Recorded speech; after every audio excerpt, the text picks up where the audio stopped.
aujourd'hui, je suis pas dans ma chambre, donc ça veut dire que on va en découverte. Donc aujourd'hui c'est un vlog, on va aller découvrir la ville de Bassam. C'est une ville, c'est une commune. C'est une ville, la ville de Bassam.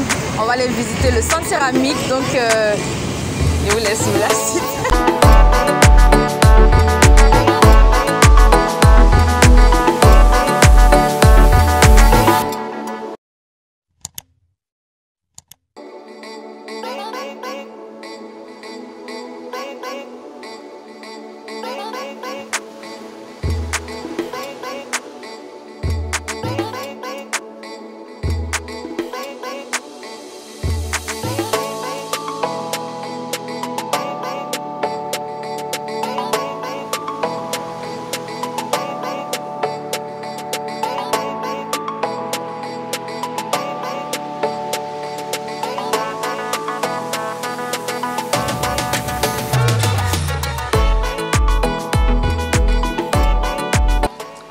Située à 43 km à l'est d'Abidjan, la localité de Grand Bassam est le chef-lieu du département de Grand Bassam dans la région du Sud Comoé. Grand Bassam est une ville historique et une ancienne capitale de la Côte d'Ivoire de 1893 à 1900. La ville est située sur le littoral et comprend de ce fait une façade sur l'océan Atlantique et une autre sur la lagune Ébrié. Connu pour ses plages et ses hôtels, Grand Bassam est adulé par tout le monde, touristes européens, occidentaux ou ceux de la sous-région. Connu pour ses frasques, pour ses monuments historiques à caractère coloniaux, tout le monde s'y presse. C'est pour cette raison que, le 3 juillet 2012, le quartier France de Grand Bassam, considéré comme le cœur historique de la ville, est classé au patrimoine mondial de l'UNESCO. Regarde. Tu vois, quand on tourne comme ça. C'est par là où on va. On va comme ça, à droite là. Ouais, ça sent tout à pigeon, ça sent tout à chaîne. Donc ça attrape bien, tu vois. Du coup, on va comme ça. Ouais, on continue comme ça. Ok. Oui, oui. Oh, ça va.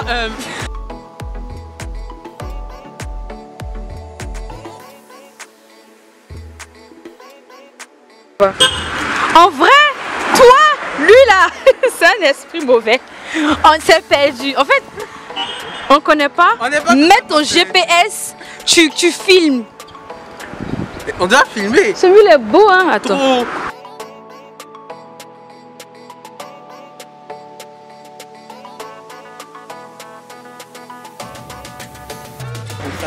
On voit bien pour filmer. En vrai, ici, il n'y a presque pas de voiture.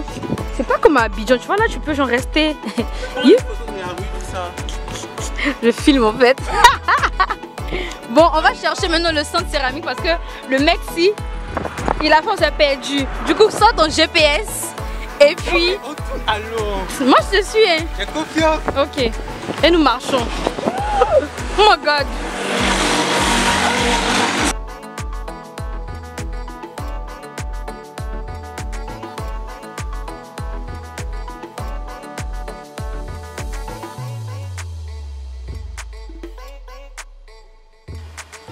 Situé au quartier France de Grand Bassam, le centre céramique est un lieu de formation et de fabrication.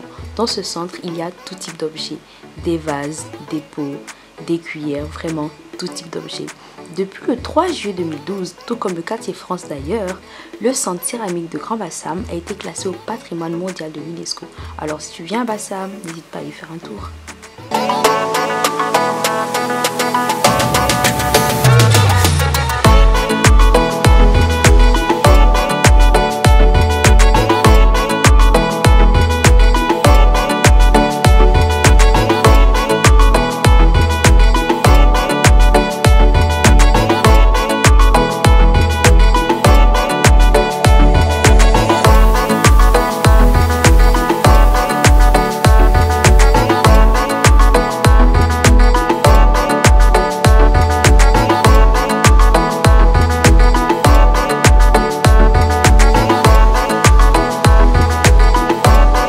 Guys, nous sommes devant le centre céramique de Bassam, de Grand Bassam. En fait, on était censé faire des prises vidéo et des prises photos pour le reportage parce que c'était le centre qu'on est venu visiter pour agrémenter la chaîne YouTube. Sauf que Photo interdite.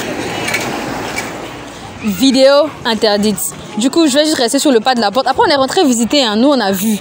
Vous n'avez pas vu. C'est ça le problème. Mais c'est pas ça le plus important. Juste que arrête. Juste que on va vous mettre en fond sonore deux interviews qu'on a faites avec deux personnes qui travaillent dans le centre céramique.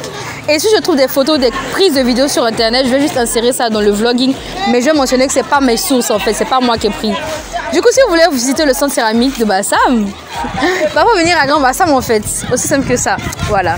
Bye. Ah, mon nom? Oui, monsieur. Moi, c'est Nangui Jonas. D'accord. Je suis éduqué dans la région d'Abidjan. Je voulais savoir, c'est avec quel genre de terre vous faites les poteries là? C'est avec la terre naturelle en Côte d'Ivoire. Cette terre, par exemple, elle vient du Boulon. D'accord. Parce que en Côte d'Ivoire, dans chaque région a sa teinte d'argile. Il y a l'argile grise qui vient du côté de Dabou. Celle-là, elle est un peu orangée, à ce côté des Beaunois. Vous allez vers Beauville, il y en a de roses, et puis il y en a des noirs, de très rouges. C'est naturel. D'accord. Oui, lorsque vous prenez l'argile, comment est-ce que vous conservez ça?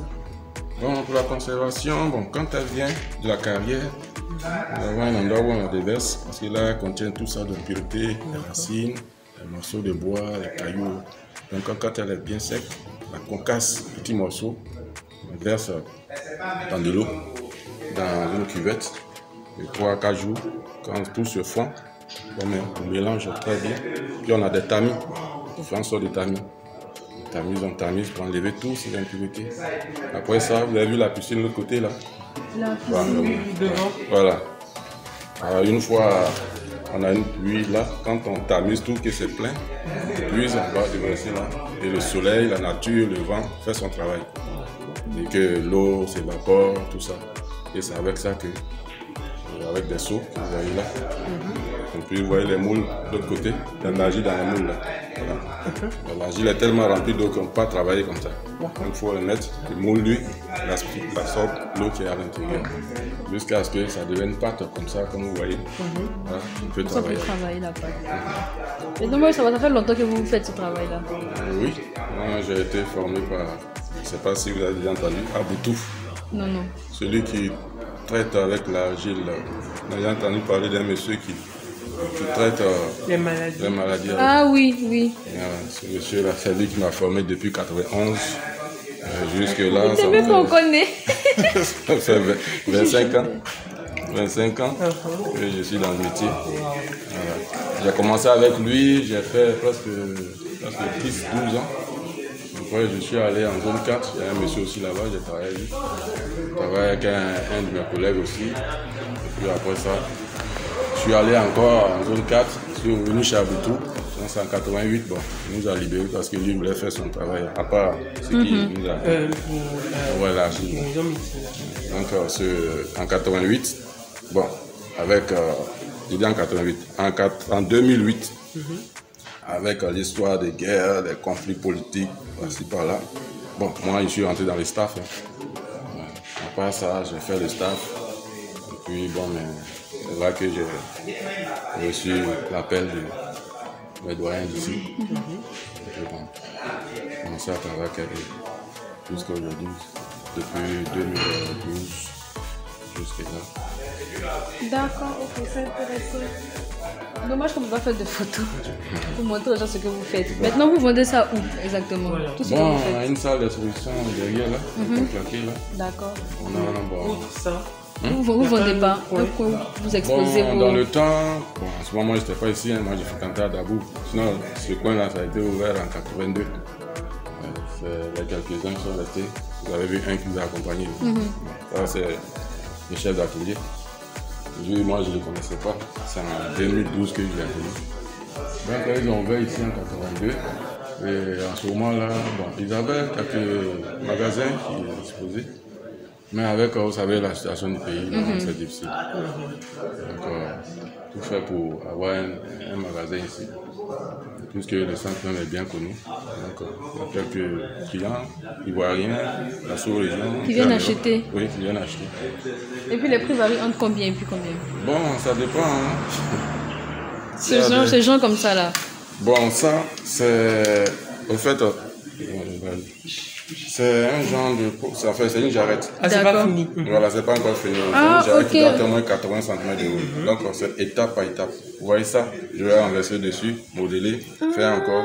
Ça? Voilà. C'est chic. Vous pouvez voir une pièce de taille comme ça, mais c'est pas fait un coup. Voilà. Quand vous regardez à l'intérieur, vous voyez les parties collées, on monte comme ça.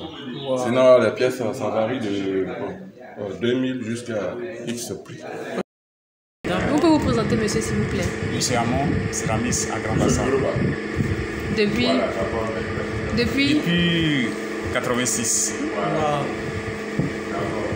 C'est le talent, hein. C'est le travail. Donc vous faites aussi les pots là? Oui, je suis potier, je fais la céramique. Ensuite, quand on parle de poterie, c'est un élément de la céramique. Ah, ok. Voilà. La céramique en général, c'est tout ce que... C'est l'art de fabriquer des objets à base d'argile. En fait, la céramique, c'est ça. Dans la céramique, on a ce qu'on appelle la poterie qui est liée à la céramique. La céramique, en fait, c'est quand on ajoute un plus sur la poterie qu'on appelle la céramique. Un plus, ça veut dire qu'il faut mettre des mailles, soit des mailles, ça veut dire faire la pièce crue, émaillée en biscuit, c'est-à-dire cuit en biscuit plutôt, ensuite émaillé. Une fois c'est émaillé, ça veut dire qu'on applique un produit qu'on appelle émail sur la pièce biscuit. Voilà. Qui devient maintenant la céramique. Wow.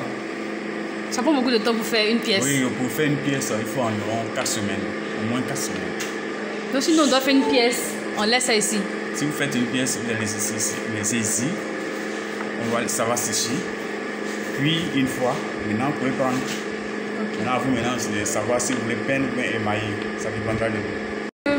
Vous arrivez à, tu vas vous m'expliquer ça, vous payez avant un salaire, est-ce que vous faites là? Mais bien sûr, la céramique nourrit son homme. La preuve en est, quand vous venez venir, on n'a pas assez d'objets dans la salle. La salle est un peu debout. Tout simplement, ça veut dire que ça marche. Voilà. Tout à l'heure, on était en train de préparer pour pouvoir garnir le magasin. D'accord. Donc, ça veut dire que ça marche. D'accord. Mais, toute chose, il faut savoir gérer. Voilà. Quand ça marche, il faut savoir gérer. Ça, c'est le problème des artisans. Quand ça marche, ils ne savent pas gérer. Et quand tu vas les demander, ça marche, oh, ça ne marche pas. Alors qu'il a fabriqué des milliers de pièces qu'il a vendues. Mais jusqu'à actuellement, il peut te dire que ça ne marche pas parce qu'il vit de jour en jour. C'est ça. Voilà. Donc en fait, il faut savoir gérer lorsque ça marche. Et qui sont vos gros clients? La plupart de nos clients sont des Occidentaux. C'est ça, voilà. Nous là, il faut payer les trucs à la maison. Disons à 90%. À 90% voilà, à 90% et le reste à 30% pour...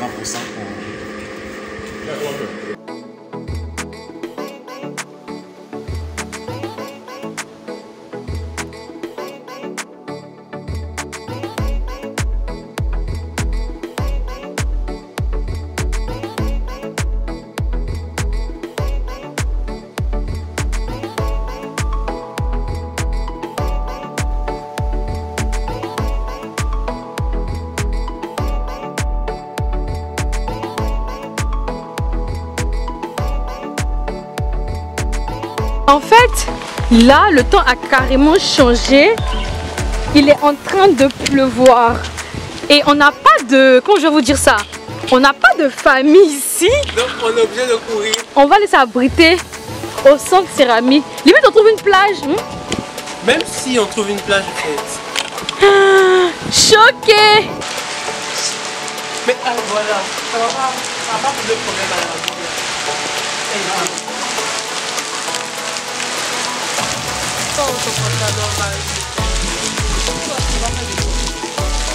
Ça me fait mal qu'il pleut.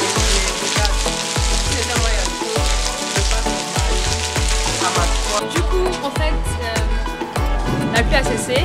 On va aller à la plage. Et puis, on va retourner là d'où on veut. On vient. So, let's get it. Bon, en fait, on cherche le chemin pour aller à la plage. Du coup, je te suis, mon directeur artistique.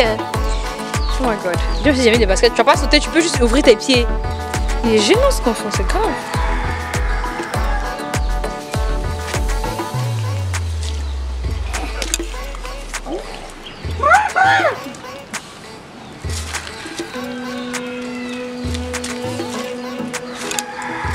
Mais t'as de grandes jambes, hein? Ouais, ouais. Oh, moi je suis dans le coup, moi, maman.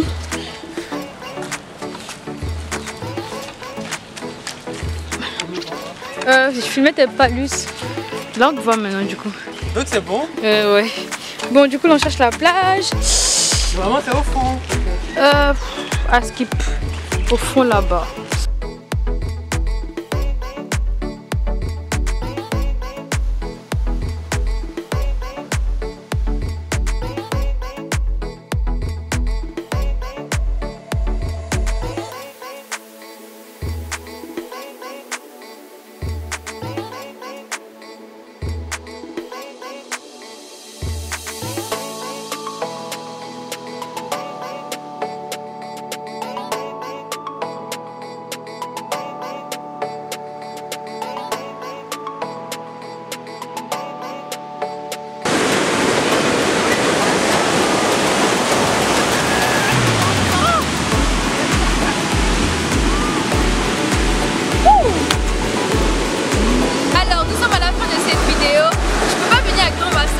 Et ne pas venir voir la mer en fait.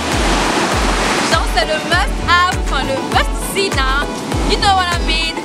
Ok, donc on fait le début en anglais et la fin en anglais. So don't forget to like, comment, to share. Don't forget to follow my Instagram account that I'll put you right now. And follow my YouTube channel. No, Instagram here, YouTube channel there. And share with your friends and see you next time for the next vlog.